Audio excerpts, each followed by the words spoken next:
Rodrigo. Pascal, nuevamente con gusto de saludarte. Y sabes que está con nosotros vía telefónica Jaime Roig. Él es vicepresidente Senior Credit Officer de Moody's Investor Service y el analista soberano de México. Recientemente Moody's bajó la perspectiva de crecimiento para nuestro país. Está viendo que vamos a avanzar 1.2%. Jaime, ¿cómo estás? Buenos días, gracias por tomar la llamada. Buenos días, gracias Rodrigo por la invitación. Jaime, preguntarte, ayer veía al subsecretario de Hacienda Arturo Herrera que mencionaba que México tiene chalecos antibalas en función del crédito flexible con el FMI, por supuesto las reservas. ¿Cómo se computa esto, digamos, desde la óptica del análisis del riesgo crediticio de México? Estos elementos que sin duda pues hablan de, pues, digamos, una suerte de escudo. ¿Cómo se ve esto en el análisis? Sí, son factores incuestionables que siempre hemos tomado en cuenta para con México. La línea de crédito con el Fondo Monetario es muy importante porque nos elimina cualquier preocupación que podamos tener de alguna crisis de balanza de pagos. En ese sentido, México es distinto. México no podría estar calificado en el grado de inversión que tiene con nosotros, de A3 o incluso en cualquier otro nivel dentro del grado de inversión, si es que tuviésemos preocupaciones de lo que es la balanza de pagos, el intercambio comercial, el flujo de dólares. Y en ese sentido, el subsecretario tiene toda la razón y es algo que incorporamos en nuestro análisis.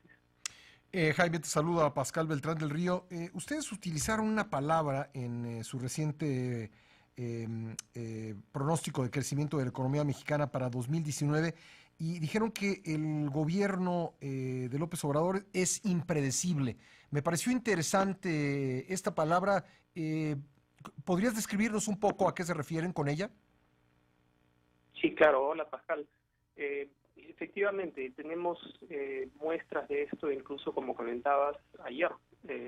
Por un lado, tienes un acercamiento con el sector privado y se le dice al sector privado que está bienvenida su inversión, pero de ahí, por otro lado, se envían mensajes con acciones como cancelar la ronda de octubre, la ronda petrolera de octubre, que te dejan un mensaje bastante confuso para todos los inversionistas, tanto locales como extranjeros. Y es justamente esto lo que está pesando, creemos nosotros, en la inversión privada, en la confianza empresarial y, por supuesto, en las perspectivas de crecimiento. Una de las razones por las cuales hemos reducido nuestra previsión de crecimiento de este año de 1.5 a 1.2. Jaime, por otro lado, ¿qué implica cuando ustedes ven que va a crecer menos la economía? Eso evidentemente impacta la generación de ingresos tributarios. Por supuesto, además está el caso de Petróleos Mexicanos, que requiere de inversión y evalúan ustedes necesitará más apoyos del gobierno. ¿Cómo cada que desciende, digamos, el ritmo de crecimiento, cómo impacta a las finanzas públicas con la metodología que ustedes realizan para analizar la solvencia de México? Muy cierto, esa es exactamente la relación y eso te complica bastante la perspectiva de crecimiento y la perspectiva de crecimiento de los ingresos tributarios, perdón, que siempre está incorporada en los supuestos de los presupuestos que se adoptan. Pero curiosamente, a raíz de que tenemos una transición de gobierno con un gobierno que hasta ahora no ha generado la capacidad de gasto, de diseñar proyectos de inversión, y se ha demorado mucho en esta curva de aprendizaje para aprender a gastar, entonces es muy probable que tengamos un resultado favorable este año en cuanto a las finanzas públicas, pero que te va a generar muchas más presiones de gasto en años futuros, más aún con una economía desacelerándose. Entonces, nuestra preocupación no es tanto por el resultado fiscal de este año, sino el resultado fiscal en años futuros, a partir del 2020, porque como bien dices, con una economía que está más débil, que está más lenta, te va a afectar la generación de tributos y encima vas a tener las presiones de seguir apoyando a Pemex y las presiones de gasto de las que hablábamos. Jaime, estamos viendo que varios bancos centrales en el mundo o han reducido las tasas de interés o han enviado señales de que podrían reducirlas. ¿Qué significa esto para México? ¿Tendrá que pues actuar en consecuencia, aunque esté enfrentando en estos momentos riesgos de inflación?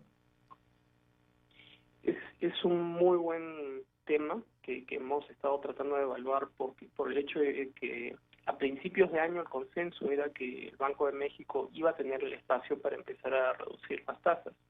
Y esperábamos una reducción de tasas en México que ayude, le dé un poco de aliento al crecimiento, a la economía, pero de manera responsable, de manera pausada, debido a que la inflación todavía no ha convergido con el rango meta del Banco Central.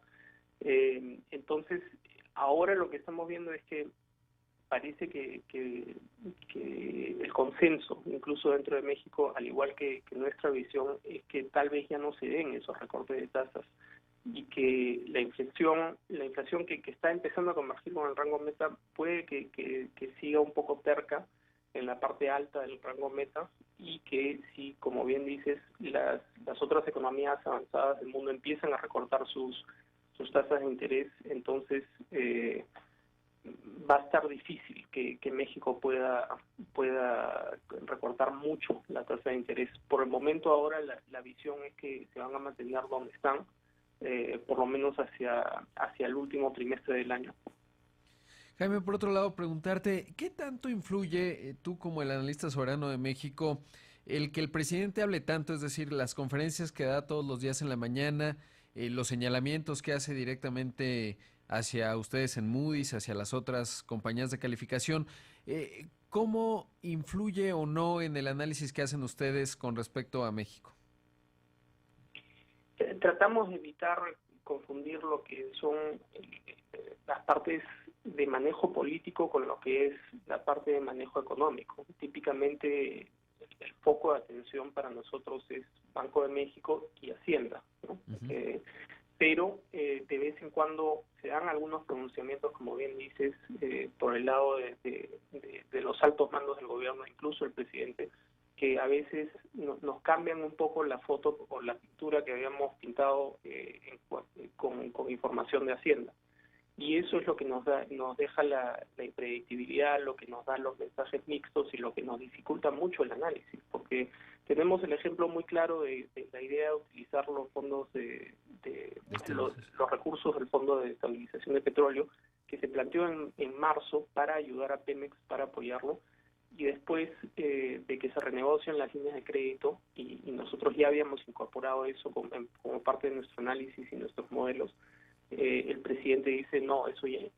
Entonces, nuevamente tenemos que tirar lápiz y empezar a tratar de incorporar qué otra salida hay, cómo cambian los escenarios. Por supuesto.